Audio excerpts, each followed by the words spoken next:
Señoras, señores, muy buenas noches. Soy Justo Braga y esto es Vidas Públicas, Vidas Privadas. Un nuevo invitado acude a este escenario nocturno y con estrellas para hablar de lo que pasa y para repasar su vida y conocer sus detalles de lo que pasa y también de su vida. El otro lado, lo que probablemente no sabemos. Hoy ha venido a la tele Nacho Prendes, es portavoz del grupo de UPyD en la Junta General del Principado de Asturias. Otras veces he dicho de él que tiene el Parlamento todo y entero en la cabeza. Tiene que tenerlo como único representante de su grupo, está en todo, o preside comisiones o forma parte de ellas, de todas, de casi todas. En las últimas elecciones nadie daba un duro por su grupo, bueno, un euro, y ahí está. Es abogado, hijo de ferroviario, fue un niño aplicado gracias a doña Gumersinda, luego hablaremos de ella probablemente, es defensor de la justicia social, tiene orejas de soplillo, eso lo dice él, es un señor elegante, viste con gusto y se ajusta las gafas sobre la nariz, señal de inquietud y no de arrogancia.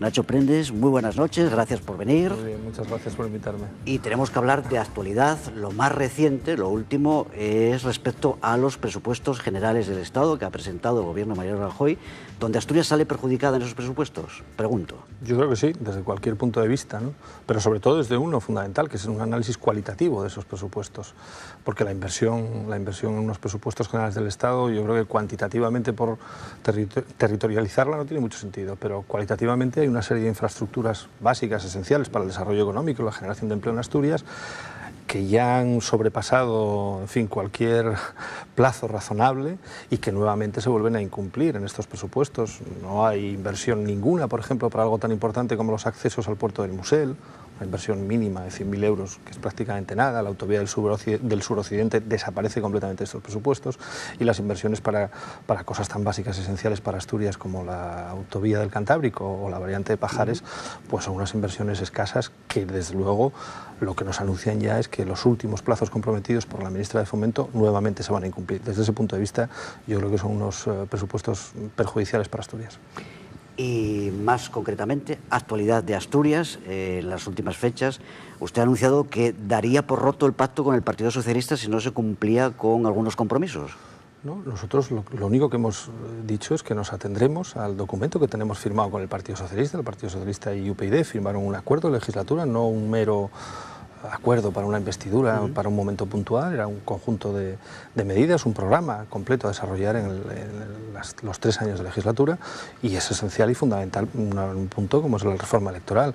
La reforma electoral que en el mes de julio el Partido Socialista apoyó, alcanzamos un acuerdo después de 6 meses de discusión en el ámbito de una comisión donde comparecieron expertos, donde todos los grupos políticos tuvimos ocasión de pronunciarnos, donde bueno, pues llegamos a un acuerdo haciendo dejación de lo que eran posturas esenciales, por ejemplo, en nuestro grupo, en el ámbito de las circunscripciones, y yo creo que llegamos a un buen acuerdo en el que todos nos podemos ver reconocidos. El Partido Socialista en el mes de julio así le pareció y votó a favor, y que el Partido Socialista ahora, en el momento en que eso hay que traducirlo en una propuesta legislativa, se desdiga y se vuelva atrás y no quiere apoyarlo, para nosotros sería un incumplimiento grave, y serían ellos los que romperían el pacto, no nosotros. Serían ellos los que irían en contra de lo que acordamos y por lo tanto serían ellos los que romperían el pacto, ¿no? En cualquier caso, el Partido Socialista dice que no rompe ningún compromiso, ¿no? Que mantiene firmes todos sus compromisos, ¿no? Con UPyD y con Izquierda Unida en este caso también, ¿no? Mire, el documento está por escrito, está colgado en la web, cualquiera puede acceder a él, puede ver cuáles eran los compromisos y cuáles eran las exigencias, y yo creo que nosotros no hemos engañado a nadie. No solo se lo hemos pedido, la reforma electoral como punto esencial para UPyD, de las reformas que hay que acometer, no solo se lo hemos pedido al Partido Socialista, a cualquiera de los partidos que negociaron con nosotros para obtener el apoyo en esta legislatura, recibieron las mismas peticiones por parte de UPyD. Y por lo tanto, desde el principio, yo creo que todo el mundo nos identifica con esa reforma electoral, sabe que para nosotros es un punto esencial. Por lo tanto, nadie puede llamarse a engaño, ¿no?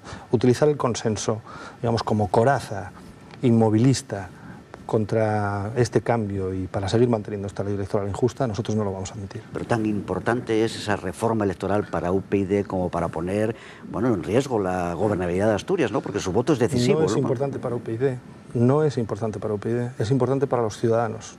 Tenemos que leer correctamente lo que los ciudadanos nos están reclamando. Los ciudadanos nos están reclamando más participación, quieren acercarse a las instituciones, quieren que les escuchemos, quieren tener capacidad de decisión real sobre quién quieren que les representen y no que sean los aparatos de los partidos los que decidan quiénes son los concretos candidatos. Quieren que haya igualdad del voto, que el voto de un asturiano pese igual, cuente exactamente lo mismo, vote a quien vote y viva donde viva.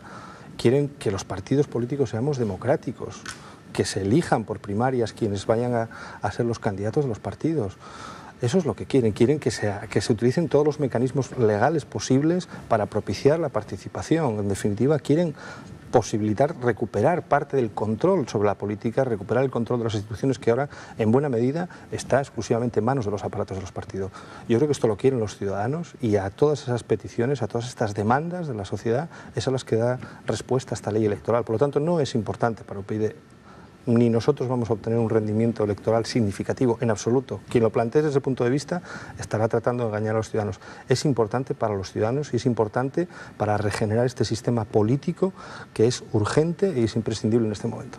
Yo decía al principio que nadie daba un duro, un euro por su grupo en las últimas elecciones. Tampoco Nacho Prendes daba un euro por su grupo, o tenía la confianza suficiente para saber que sí podría estar en el Parlamento. Nosotros hemos sido siempre gente muy optimista, ¿no? Hemos sido gente optimista, si no, no nos hubiésemos metido en esto de la política precisamente en este momento, cuando peor vienen dadas, ¿no?, para cualquiera que se reclame como político. O sea, que somos gente optimista y sabíamos perfectamente que nuestro partido conectaba con las demandas más importantes de los ciudadanos y estábamos seguros que más pronto que tarde íbamos a encontrar el apoyo de los ciudadanos y bueno, así fue, ¿no? Las expectativas para unas elecciones generales, ¿no? Las encuestas circulan cotidianamente y le dan una subida en votos importantísima a UPyD. ¿Confían en esas encuestas o...? Confiamos en el trabajo del día a día. Y yo, la encuesta que más valor le doy es esa encuesta del día a día, ¿no?, de la gente que te para en la calle, de la gente que se acerca al Parlamento a hablar contigo, a consultarte, a exponerte sus problemas, ¿no? Eran pocos al principio, luego fueron más y ahora ya son muchos. Y yo creo que eso es una encuesta muy significativa. Y en esa expectativa de voto para unas elecciones generales, ¿Nacho Prendes aspira a irse de Asturias y dedicarse a la política nacional o no tiene colmadas sus aspiraciones en Asturias? Tengo colmadas todas las aspiraciones, pero además yo es que me dedico a la política nacional. Bueno, sí. Sí, me dedico a la política nacional. Yo creo que lo que estamos haciendo en Asturias, en UPyD, tiene repercusión más allá de las fronteras de Asturias. Creo que en Asturias estamos promoviendo una serie de cambios que no tengo ningún género de dudas que se van a abrir paso en el conjunto de España en breve plazo. Yo creo que en este sentido deberíamos de dar valor a lo que estamos haciendo en algunos apartados en Asturias, porque estamos siendo pioneros, ya digo, de reformas que vendrán en el futuro cercano en el resto de España, ¿no? Por otra parte, formo parte del Consejo de Dirección de mi partido a nivel nacional, que es el órgano que de alguna manera dirige y diseña la política de este partido en toda España, y luego ya lo que es el día a día, la política concreta en la Junta General del Principado, desde luego colma cualquier aspiración que yo haya podido tener algún día en la política, está más que colmada y más que desbordada con eso. Se dice muchas veces que UPyD o en UPyD no hay casos de corrupción como pueden en otros partidos porque no tienen poder, ¿no? ¿El poder lleva necesariamente a que aparezca la corrupción? El poder mantenido durante mucho tiempo y sin control, sí, sin ningún género de duda. No tiene, yo creo que en sí mismo el poder que es la capacidad de decidir y tomar decisiones políticas que influyen sobre la vida de las personas, yo creo que no tiene por qué indefectiblemente conducir a la corrupción. Ahora, el poder mantenido durante mucho tiempo, sin control social, sin control político, eso indefectiblemente conduce a la corrupción, y en este país ha conducido a la corrupción en muchísimos casos y muchísimos ejemplos. Por eso es tan importante el abrir las instituciones, que entre el aire de la calle, que los ciudadanos recuperen parte del control, que haya un verdadero control social y un control político sobre cómo se ejerce el poder. ¿Y usted alguna vez ha cobrado dinero negro sobre sueldos? No digo ya en su actividad política, en su actividad profesional. Nunca. Nunca. Sí, tengo una anécdota, claro. Pero yo vi no me va a decir que sí. No, pero yo vi el dinero negro. ¿Sí? O sea, ¿y cómo es? Era negro. Negro. Quiero decir, yo vi, a mí me tocó profesionalmente hace unos años en fin, defender a un cliente que había una banda de personas, vamos a decir, de África, de un país africano, que venían ofreciendo una serie de billetes que se supone que eran papeles negros, pero que con un líquido especial que ellos proporcionaban se convertían en dinero de curso legal. ¿Ah, sí? Y hacían reuniones en hoteles y propiciaban, en fin, eran inversores supuestos de gente de mucho dinero de un país africano que nadan en la abundancia y en el petróleo, y me enseñaron la maleta que les ofrecían con ese líquido especial para transformar ese dinero negro en dinero de curso legal. Lógicamente era una auténtica estafa para incautos, para gente muy, muy incauta. No sé si en otros países habrá funcionado, aquí creo que no funcionó. La imagen que se puede trasladar a la opinión pública de los políticos a veces perversa en el sentido de que uno dice, bueno, todos son iguales, ¿no? Y esto no es así, no todos los políticos son iguales y la política no merece ese menosprecio, ¿no? Que se le puede dar. Yo creo que en absoluto. Además, yo creo que ese es uno de los grandes problemas que hay ahora mismo para propiciar cambios y para la regeneración de este sistema político. Esta sensación que se extiende de que todos los políticos son iguales en absoluto. No son todos iguales, hay políticos de un sentido y de otro. Lo que pasa es que yo creo que los políticos, la gente que se dedicaba a la política, lleva dedicándose a la política durante muchos años, estaba acostumbrada a un determinado trato, vamos a llamarlo privilegio, si usted quiere, entre comillas, ¿no? Que de alguna manera propiciaba que los ciudadanos no los viesen como un igual, como alguien que desarrolla su trabajo, un trabajo de servicio público, pero un trabajo al fin y al cabo, ¿no? Y yo creo que en la medida en que vayamos rebajando esos privilegios, ese trato preferencial, y veamos esto de la política, dedicarse un tiempo a la política como algo normal, cotidiano, ordinario, muy digno, muy necesario, y que por lo tanto necesita su retribución y su reconocimiento, pero nada más. En la medida en que veamos eso así, pues yo creo que iremos propiciando que la gente se dé cuenta que no todos somos iguales. Además, yo desgraciadamente muchas veces veo que este concepto del todos somos iguales está propiciado por aquellos que más tiempo llevan en la política. Creo que porque ahora mismo, cuando ven que se les escapa un poco el control del sistema, al final su único argumento es decir, bueno, no se engañen, que este que llega aquí ahora es como nosotros, y al final, mire, mejor elija usted lo malo conocido que lo bueno que a lo mejor no va a conocer nunca, ¿no? Y eso es un mensaje muy peligroso porque desprestigia las instituciones, pero hay gente que incluso desde dentro no tiene ningún empacho en destruir las instituciones antes de perder el control sobre ellas, ¿no? Bueno, se lo he preguntado más veces a Nacho Prendes y a otros miembros de UPyD, a ver si tenemos la respuesta. ¿Es de derechas o de izquierdas? UPyD, digo. Bueno, nosotros es la respuesta a la que tenemos que contestar cada vez que tenemos una entrevista. No somos ni derechas, no es que el partido no es ni derechas ni de izquierdas. Pero de algo hay que ser. No hay por qué ser de nada, ¿no? ¿Por qué? Hay que ser del Madrid o del Barcelona. No, bueno. ¿No? O puede ser del Sporting, ¿no? También. Yo soy sí, del Sporting. Del Sporting, eso lo yo sabíamos. siempre que me preguntan de usted que es del Barça o del Madrid, yo soy del Real. Yo soy del Real Sporting de Gijón. Y nada más, y no me haga usted elegir entre papá y mamá o entre el Barça y el Madrid, porque a mí eso no me motiva nada, ¿no? Nosotros, dentro de nuestro partido, conviven personas que vienen desde un liberalismo, digamos, de corte social, a socialdemócratas, o personas que vienen desde una izquierda un poco desencantada con lo que ha hecho la izquierda en este país en los últimos años, ¿no? Y que nos agrupamos, que nos reunimos en torno a un programa común, a un programa de reforma, a un programa de regeneración de España, en el cual nos podemos reconocer todos. Luego, cada uno, pues aquí hay católicos y hay ateos, hay personas, en fin, de una creencia y de otra creencia. No le pedimos a nadie el carné, ni le pedimos que nos diga cuál es su visión del mundo y sobre la vida, así en términos generales, las grandes ideologías del siglo pasado que pretendían solucionarle la vida a uno en todos los aspectos. Aquí hay que pensar, hay que estrujarse un poco la cabeza, a ver cuáles son las mejores medidas, y ya digo, nosotros tenemos un programa muy claro con el que nacimos de regeneración de este país, de regeneración política, de regeneración social incluso, y a eso es a lo que aspiramos, y en eso nos reconocemos todos, y luego cada uno va a sus creencias particulares. Se lo preguntaba a Pedro de Silva en el primer programa, el Papa ha dicho que nunca ha sido de derechas, tampoco ha dicho que es de izquierdas, no vaya a ser que sea de UPyD, ¿no? Bueno, pues es posible, a lo mejor es de UPyD y no lo sabe. Es posible, que no lo sabe, ese es otro de sus igual es una de esas frases, personas, ¿no? de tantas personas que son de UPyD y no lo saben, ¿no? Puede ser que sea, ¿no? Pero bueno, yo no se lo voy a preguntar, ¿eh? Pero podría hacerlo, ¿no? No, si se lo encontrase, ¿le preguntaría? No se me ocurriría preguntarle por una cosa tan banal. Hay cosas más seguramente importantes tendría cosas muchísimo más interesantes. Por ejemplo, si Dios existe. No, bueno, eso no tendría que preguntárselo porque yo, afortunadamente, yo creo que Dios existe. ¿Sí? Sí, soy creyente, soy católico, me reconozco en esa creencia.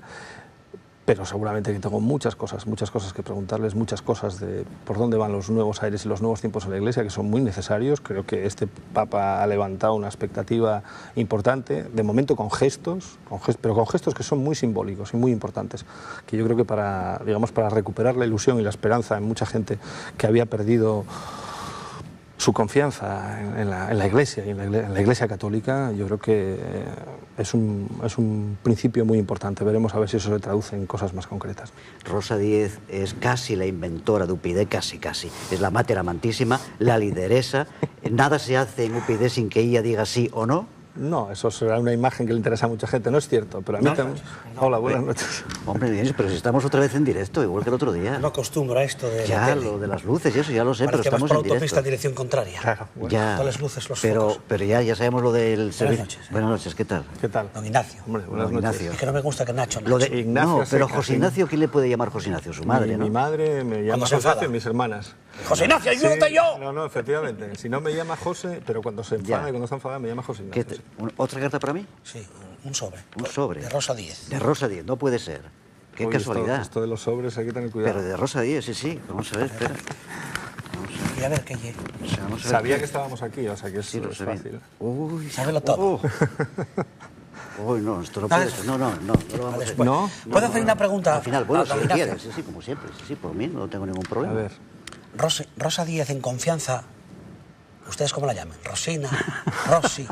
no, Rosa a secas, pero no solo la llamamos nosotros. Es un caso curioso, porque cuando uno va por la calle con ella, todo el mundo la llama Rosa. Rosa a secas, que es un nombre ¿Y ella cómo llegue?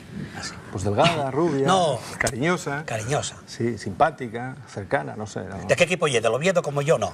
No, creo que ella ¿De algún país del País Vasco? de fútbol no entiende mucho, pero creo que por afinidad, porque su hijo me parece que es del Atlético de Madrid, me parece que es del Atlético de Madrid. Del Atlético de Madrid y del Cádiz. No lleva el Del momento para Cádiz ser de ese porque equipo. en Cádiz, veranea frecuentemente y creo que tiene muchas amistades por allí. Estoy descubriendo algún secreto, ¿eh? Ahí os dejo con la entrevista y con el sobre, Bueno, que son las nuestras redes sociales. Ya lo sé, sí, ya lo sé. Bueno, pues muchas gracias. Que yo lo que vivimos, Bueno, don muchas Ignacio, gracias, muy bien, suerte. venga, Y el Rocky de la política. El rock de la política. Me habían pues, llamado muchas cosas, pero esto nunca, la Rocky, verdad. bueno, pues siempre hay una primera Hombre, vez, ¿no? sí, no También. está mal. Bueno, dejamos el sobre para el final, casi para el final. Bueno, nos ha dicho Nacho Prendes... Oye, me dejas con la intriga. Sí, sí, hasta el final, hasta el final del Todos los programa. sobres últimamente los carga el diablo. No, ten pues es cuidado. un sobre simplemente con una carta de Rosa Díez que he leído el encabezamiento y ya me preocupa. Pero bueno, al final lo desvelamos, muy bien. seguro. Digo que conocemos ya algunas cosas de Nacho Prendes, sabemos casi de dónde viene. ¿De dónde viene en política? ¿De dónde vengo? Sí. Vengo del desencanto. Vengo del Sí, pero eso es algo, bueno, muy etéreo, ¿no? Decir, vengo del desencanto. No. ¿De dónde viene? ¿De alguna formación, de alguna inquietud No, política anterior? nunca he militado. Es muy joven, claro, para No, tener... no soy tan joven. No, bastante, ¿no? 48 años. ya 48 años, bueno. Ya no se puede decir Bueno, que sea joven, bueno. digamos. Estoy ahí en la madurez. Vengo del desencanto. Yo vengo del compromiso social durante mucho tiempo, en ONGs, en fin, distintas asociaciones. Siempre he tenido esa vena, digamos, del compromiso social, pero nunca ha habido un partido político que me hubiese llenado lo suficiente como para participar activamente en política, ¿no? Y si tuviese que definirme ideológicamente, voy a adelantarme porque, Venga. en fin, Sí, porque era la segunda pregunta, la siguiente. nunca nadie me lo ha preguntado así con esa rotundidad, yo no tengo ningún empacho en reconocerlo. Yo creo que soy un socialdemócrata que cada día que pasa valora más el esfuerzo personal. Ujú. Bueno, pues es una buena definición, ¿no? Yo creo que sí, pero vamos, me reconozco en eso, ¿no? Yo creo que vengo de ese pensamiento, pero yo digo, con esa combinación de esos dos conceptos, ¿no? Bueno, está más cerca entonces de la izquierda que de la derecha. No lo sé, depende cómo usted lo Bueno, la piense. socialdemocracia, digamos. No, yo creo que, bueno, depende de lo que se entiende por izquierda y derecha, por lo que la izquierda y la derecha representen O ahora esos mismo. conceptos están, ya no son como podían ser. Antiguos. Yo creo que son conceptos del siglo pasado, donde la gente necesitaba ideologías absolutamente totalizadoras, ¿no? Que le diesen la solución al mundo, que le aportasen una visión del mundo y de la sociedad completa. Yo creo que ya no hay esas ideologías totales que aspiren a solucionar los problemas con un recetario, con un manual. Yo creo que no, yo creo que el mundo es mucho más complejo, mucho más variado, mucho más diverso y nos obliga a pensar muchas cosas y muchos axiomas que teníamos inoculados o que alguien tenía inoculados. Yo la verdad es que siempre he sido muy libre en la manera de pensar, ¿no? Y por eso creo que esas definiciones de izquierdas y derechas ahora mismo aportan poco, por decir casi nada, al debate político. Con 48 años, decía, ha vivido, bueno, pues un poco la transición, el final del franquismo, tiene un recuerdo muy, bueno, muy lejano, ¿no? Pero bueno, sí lo recuerda, sí, ¿no? Todavía tengo algún recuerdo. ¿Cómo lo recuerda? Sí. ¿Cómo lo vivió? No cómo lo recuerda, ¿cómo lo vivió? Yo recuerdo mucha incertidumbre, mucha inquietud en mi casa. Yo recuerdo a mis padres sentados delante del televisor, escuchando el parte médico diario del equipo médico habitual, ¿no? Sí, sí. Y con una gran incertidumbre por saber qué iba a pasar en este país a partir de que se produjese el desenlace, la muerte de Franco, ¿no? Luego, de alguna manera, viví, soy el menor de 3 hermanos, y viví un poco, quizá a través de mi hermana la mayor, esa eclosión de la política, de la esperanza, de la ilusión, de la transformación de todo tipo, ¿no? De la utopía, ¿no? Y luego, pues, cuando uno lleva entrando en la juventud, pues lo que le decía, un poco el desencanto, ¿no? Un poco el desencanto de ver cómo se pierden referentes, cómo se pierden valores, cómo se pierden ideales y cómo, bueno, la política se va convirtiendo en algo más mundano y algo mucho más, en fin, banal incluso, ¿no? Por edad no pudo votar en las primeras elecciones, ¿no? No. Y voté, tampoco en el referéndum de la OTAN, imagino. Ni siquiera en las del 82. ¿Cuándo votó por primera vez? No, en las del 82 estuve a punto de votar porque me llegó a mi domicilio la tarjeta censal. Sí. Cito que podía votar, pero yo en aquel momento tenía 17 años. Sería una trampa, una ilegalidad. No obstante, yo acudí con mi tarjeta censal a la mesa electoral con intención de ejercer mi derecho al voto con toda la ilusión del mundo, y cuando entregué el carnet de identidad y vieron que tenía 17 años, se dieron cuenta que había un error en el censo y que no podía votar. Pero sí, desde el momento en que tuve mi tarjeta censal, sin tener siquiera los 18 años, traté de ejercer ese derecho al voto. Y haciendo un ejercicio de memoria, ¿podría imaginarse quién votaría en las primeras elecciones democráticas?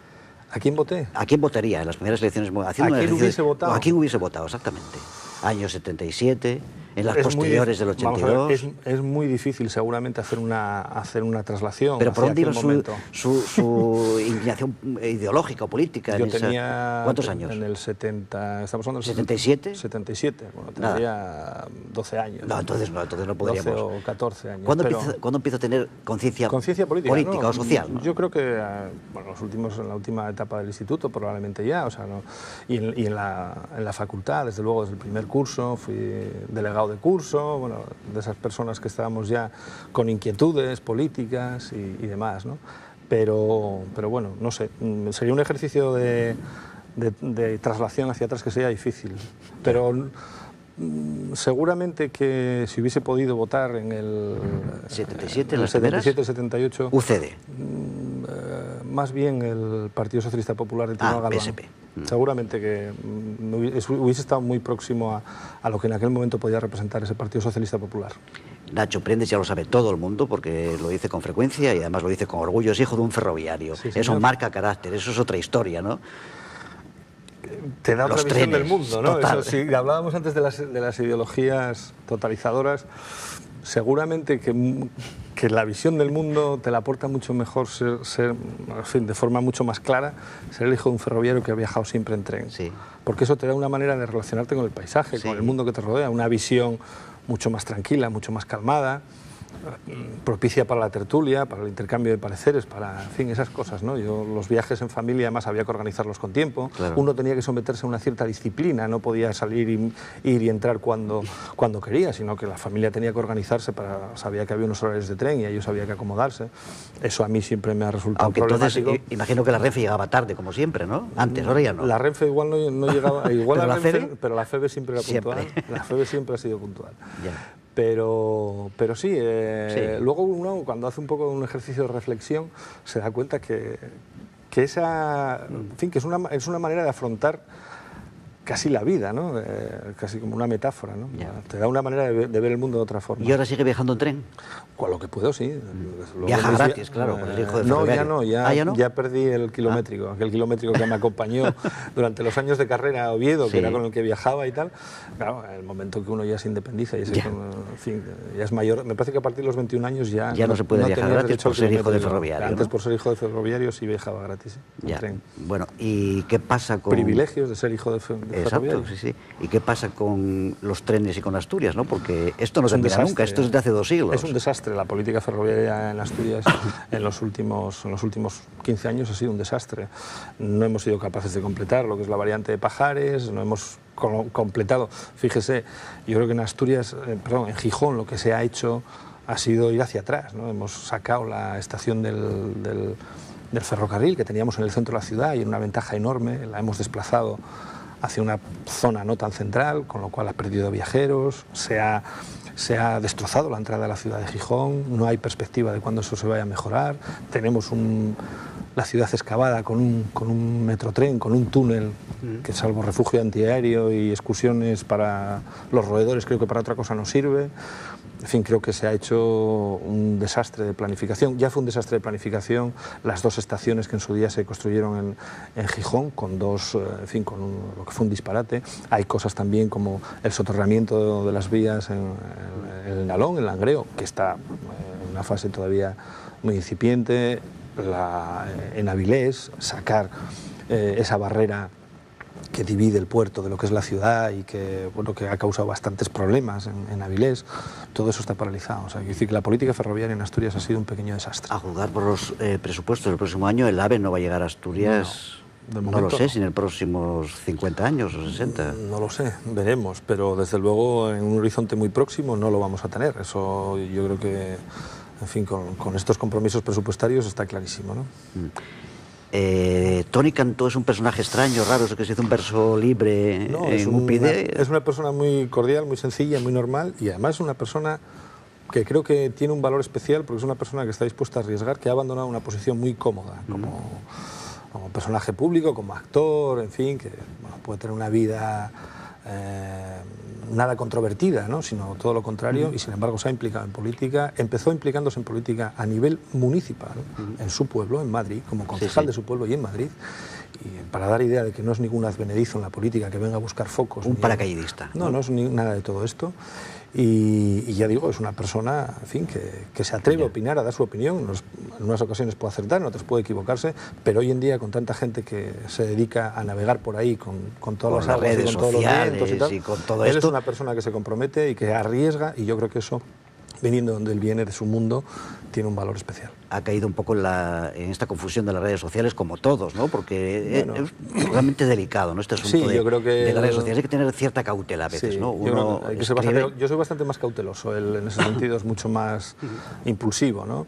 Pero ser impulsivo en redes sociales implica que asumes riesgos y muchas veces yo creo que son excesivos y que se dicen cosas que no están suficientemente pensadas, ¿no? Pero yo vuelvo a decir, me parece que él tiene el valor de haber asumido un compromiso político y asumir un riesgo en un momento muy difícil para su país y teniendo una posición muy cómoda. Y eso hoy en día yo creo que es de un valor enorme.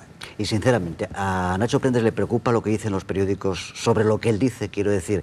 Es habitual que cuando abre el periódico cada mañana o cuando escucha una información o la ve en televisión diga, esto no lo dije yo, no es así, se han equivocado. No, me preocupa. ¿Cómo no me va a preocupar? Sería, en fin, sería poco sincero si no dijese. Claro que me preocupa y me ocupa además, ¿no? Es normal, uno tiene que ver cuál es la repercusión de las cosas que hace y cómo se cuentan, ¿no? Los medios de comunicación tienen una responsabilidad tremenda. Tienen una responsabilidad tremenda, mucho más en un momento como el actual, donde decía antes faltan referentes, faltan valores y hay un cierto desconcierto social en el mundo político. Y yo creo que los medios de comunicación tienen una tarea, una responsabilidad tremenda, porque en muchos casos de cómo ellos sean capaces de trasladar las cosas que están pasando en la política, por ejemplo, en fin, conseguiremos salir de esta crisis institucional en la que vivimos y política, o nos seguiremos ahondando un poco más. Yo no les pido evidentemente que hagan dejación de su capacidad de opinar, tienen que informar, pero también tienen que opinar y se puede opinar, pero lo único que les pediría es que en todo caso lo hiciesen con una cosa que es el respeto a la verdad, que en muchos casos no lo digo, ya digo, lo estoy haciendo una reflexión general, no lo digo por ninguna cuestión concreta, yo creo que ha faltado en muchos casos, ¿no? Y ya digo que tienen una tarea tremenda, una tarea de una gran responsabilidad, y a mí me preocupa y me ocupa lo suficiente, no tanto como para... llegar a la obsesión. No tanto como, sobre todo como les pasa a muchos en política que ya he detectado, que viven permanentemente en función del último titular, del último que haya titulado el periódico, preocupados del último titular, de cómo va a salir esto en los medios. Yo creo que la comunicación es muy importante en política, pero no es la política. Y hay mucha gente que ha confundido en este país ahora actualmente la política exclusivamente con la comunicación, o el marketing, o la demoscopia. Y la política es algo de fondo y de contenido profundo. Como Nacho Prendes no ha pedido ningún cuestionario para venir a esta entrevista, viene libremente, opina sobre lo que quiere, le preguntamos lo que queremos, algunas preguntas más comprometidas y otras menos, le formularé una que también es muy habitual y que ha estado hace meses en la calle, ¿no? Que decía que UPyD tenía en la Junta General una pléyade de asesores inmensa, ¿no? No, ¿Cómo? Asesores tengo una chica, una compañera que es funcionaria de carrera desde hace más de 20 años y que ha perdido excedencia en su trabajo de funcionaria para venir a trabajar conmigo a la Junta General del Principado. Esa es la única asesora que tengo. Mire, yo en esta cuestión, que es de hace tiempo, siempre digo lo mismo y ahora mismo le hago yo la pregunta. ¿Versión corta o versión larga? Versión corta, venga. No es cierto que yo tenga 6 asesores, ni 7. Tengo una asesora, que es la que le acabo de decir, y lo demás es una tergiversación y una media verdad, que es la mayor de las mentiras. Oiga, ¿la justicia es justa o es injusta? En España, claro. La justicia, en fin, la justicia como servicio público, en muchos casos, no cumple con su función de hacer justicia. Pero en términos generales, es el único vehículo que tenemos, el mejor vehículo que tenemos para resolver conflictos sociales. Pero en muchos casos se consigue resolver el conflicto de forma justa y en otros, desgraciadamente, de forma injusta. Lo que hay que hacer es procurar, entre todos, contribuir a esa creación de la justicia, o que se haga justicia, pero no siempre se consigue. Doña Gumersinda era una maestra que tuvo Nacho Prendes junto a otros cafres, ¿no? Porque lo dice usted mismo, ¿no? Que eran todos unos cafres, los unos de Doña Gumersinda. Pero debe ser una señora estupenda, ¿no? Porque le ha quedado un afecto extraordinario, la menciona siempre que puede, ¿no? ¿Quién era Doña Gumersinda? ¿Su primera maestra, la segunda? No, fue mi primera maestra en una escuela rural, una escuela de pueblo, donde no sé qué número de niños tenía, pero igual seríamos la veintena, una cosa así, sí, desde los 5 años, que era cuando antes entraba, hasta los 14. Claro. Y ella... ¿podía con todo? No podía con todo. Yo creo que nos aportó a todos pues esos primeros valores, nos inculcó ese amor que ella tenía por la educación desde el principio, y además en un contexto muy difícil, con muy pocos medios. Digo, en una escuela rural, estábamos nada más que, yo creo que son 8 kilómetros de Gijón, pero en aquel momento todavía había una diferenciación clara entre lo que era la zona urbana y la zona rural, y lo hacía con mucho compromiso y con mucho esfuerzo, y yo la recuerdo de esa manera. Tenía que imponer disciplina porque no había otra manera. Lo de cafres, éramos cafres, todo lo que se podía ser cafre con 5 años en el año 70, que era mucho menos cafre de lo que son ahora, pero así todo. Yo creo que hizo un esfuerzo tremendo, más allá de lo que eran sus obligaciones, para que accediésemos a unos recursos educativos que seguramente estaban mucho más accesibles en otros sitios, y por eso le doy un gran valor y la recuerdo muy cariñosamente, aparte de que, bueno, después pues con mi familia he mantenido una relación epistolar, esas cosas que no se llevan ahora, de cartas, de felicitaciones en Navidad, y lo hacía no solo con nosotros, sino con las familias de todos los que fueron sus alumnos de aquella época, ¿no? Eso, en fin, marca impronta y te dice qué tipo de persona era. Aquellos maestros de entonces, entregados, en fin, y yo creo que muy poco reconocidos. ¿Y en qué era Nacho Prendes un pésimo estudiante? ¿En qué era zote total? Nunca ¿en qué asignatura? Bueno, no quiero pecar de falsa modestia, nunca fui un zote total en casi nada, ¿no? Pero ¿qué se le daba peor? Yo era de los que sacaba muy buenas notas en la escuela, y luego llevaba un regular mal en conducta, fíjese. ¿Ah, sí? Era bastante inquieto. Bueno, pero solo porque era inquieto, ¿no? No porque era bastante inquieto, no por otra cosa, ¿no? Por pero luego las notas no me iban del todo mal. Ya luego, más adelante, en el instituto, quizá las matemáticas fueron algo que se me resistió, no era, en fin, no era una asignatura que me motivase y por lo tanto con la que nunca tuve buenos resultados, ¿no? ¿Y dónde queda el derecho? Ahora que lo tiene pues relativamente aparcado, sigue... El derecho queda así, el derecho forma parte, ¿no? Porque yo creo que la formación jurídica te da una manera de razonar, de afrontar muchos conflictos y muchos problemas, y eso es un bagaje y es un fondo de armario que uno tiene ahí para enfrentarse a muchas cosas muy importante, pero lo que forma parte, digamos, de la práctica diaria del derecho, de momento absolutamente olvidado y abandonado, porque en este momento la política consume todas mis energías y todas las horas del día, y cuando digo todas, digo casi todas. Pero sea, algún día piensa volver... Literalmente. ¿Algún día piensa volver a la práctica del por derecho? supuesto, mi profesión es la abogacía, que es la que he querido ejercer siempre y con la que me he sentido siempre muy satisfecho, y volveré a la abogacía pues, en cuanto pueda.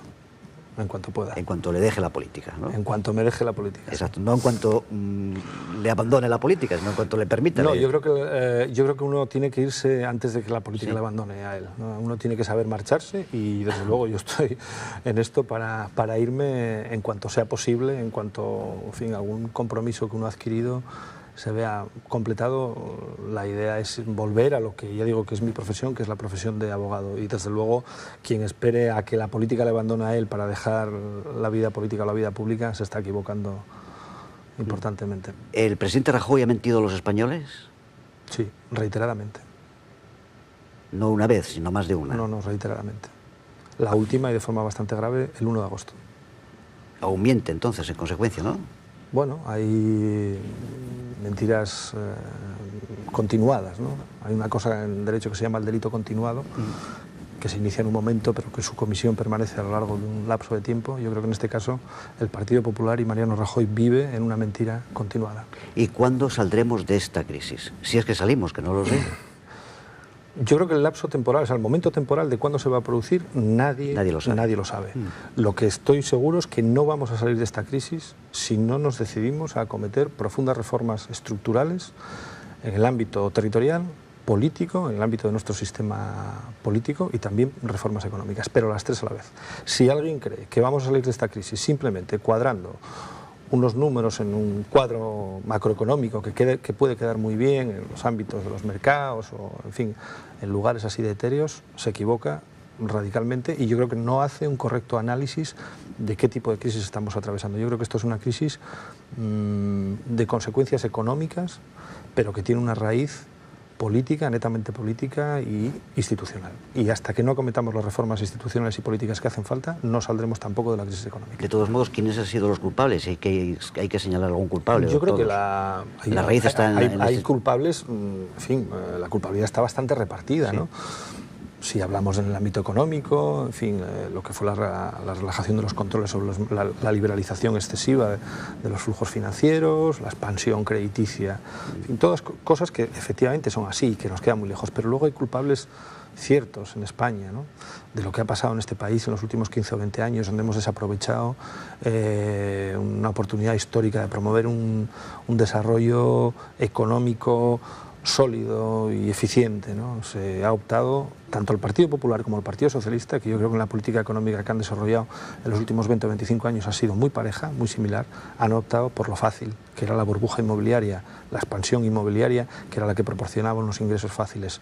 Y esa política mantenida durante mucho tiempo, ya digo, por estos dos grandes partidos, es la que ha propiciado la crisis económica en la que estamos. Y luego, evidentemente, yo creo que hay, en fin, hay una crisis de valores y una crisis política del sistema institucional, porque han sido incapaces de regenerar el sistema político, se han enrocado en unas instituciones que controlan, han controlado las instituciones, han entrado a saco en lo que es la administración pública y en las instituciones, y eso ha permitido que se inocule el virus de la desafección política en los ciudadanos, que yo creo que es el que ahora mismo está generando, yo digo, esta enorme crisis en la que estamos. ¿Cuál ha sido la última manifestación a la que ha ido? La última, ¿Si es que ha ido a alguna? No, he ido a varias. Estuve este verano, me parece, en la manifestación de apoyo al pueblo saharaui que se celebró aquí en Gijón. Y he estado en alguna más, en bastantes. Y cuando no hay nada que hacer a lo largo del día, bueno, podríamos decir lo de la canción, ¿a qué dedicas tu tiempo libre o qué dedica el tiempo libre de Nacho Prendes? ¿Qué es lo que le gusta hacer? Bueno, el poco tiempo, que sé que es poco. Tengo muy poco tiempo libre, pero ahora mismo pues a leer, evidentemente, a escuchar música, pero últimamente, desde hace 2 meses, a pasear un cachorro de labrador de mi hija, a la que sustituyo en alguna ocasión y que me consume bastantes energías así de madrugada y tal. O sea, que salir a pasear con mi perro por la playa de San Lorenzo es probablemente la tarea más relajante que tengo ahora mismo. Lo que pasa es que ahora se produce a altas horas de la madrugada. Es muy gijonés, ¿no? Muy de Gijón, de toda la vida, ¿no? Como si es de Oviedo de toda la vida. Nacido en Gijón y he vivido siempre en Gijón, ¿no? Pero además soy de los playos que necesito la brisa del mar para respirar, y yo creo que eso te inocula un carácter especial de playo auténtico, sí. Ya. Ha confesado hace un rato, al principio casi de la entrevista, que es católico, creyente, no sé si practicante.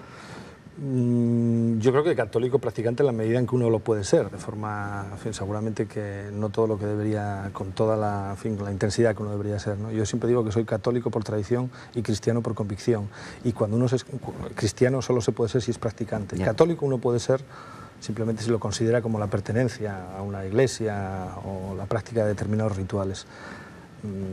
Cristiano, cuando uno se reclama como cristiano, solo puede ser si es practicante. En la condición cristiana está... Y hay cristianos que no son, en fin, que son practicantes y que a lo mejor ellos no lo saben. Como ya. Hay gente que es de UPyD y no lo sabe, también hay lo que Como se el llama Papa. cristianos anónimos, ¿no? Pues también hay mucha gente así. Decía que en la condición cristiana está dar limosna, no sé si comparte esa opinión, o Nacho Prendes da limosna o no, o es preferible dar la caña para la pesca. No, exactamente, pero bueno, prefiero la limosna, que es la caridad al final.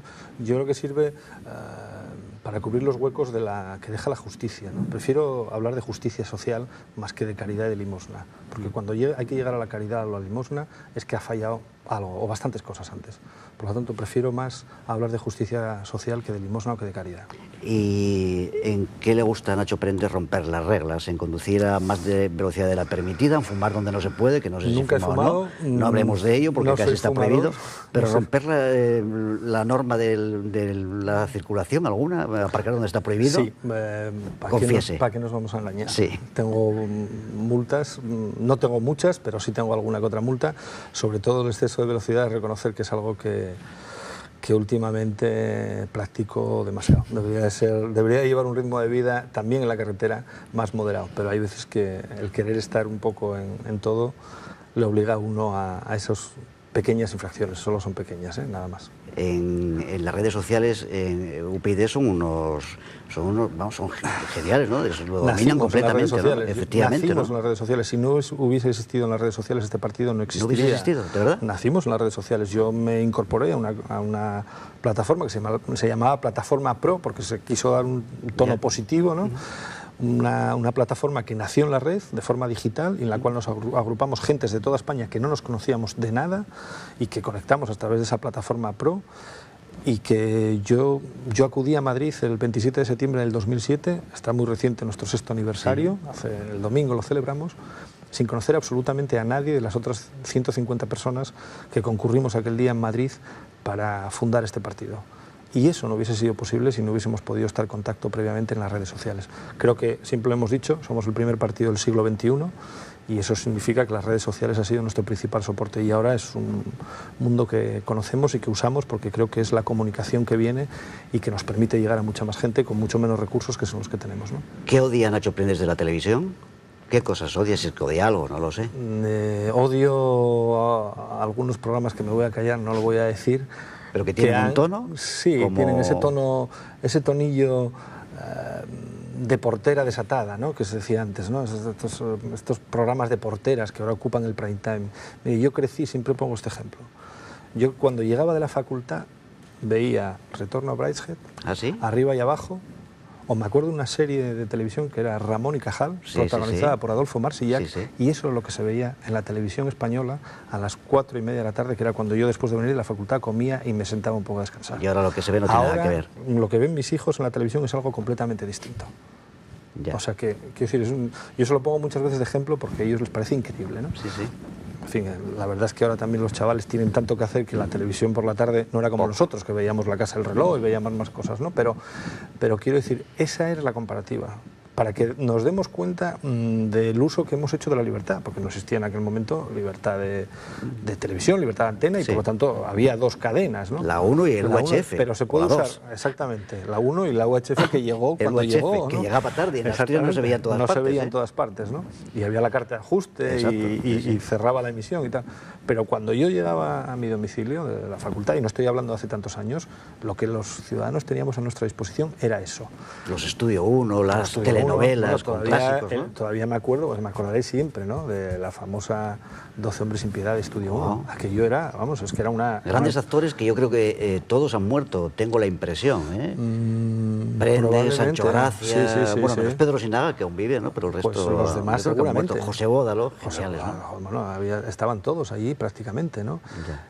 José María Rodero. José María Rodero también, efectivamente. Quiero decir, uno accedía a eso, que ahora es un lujo cultural.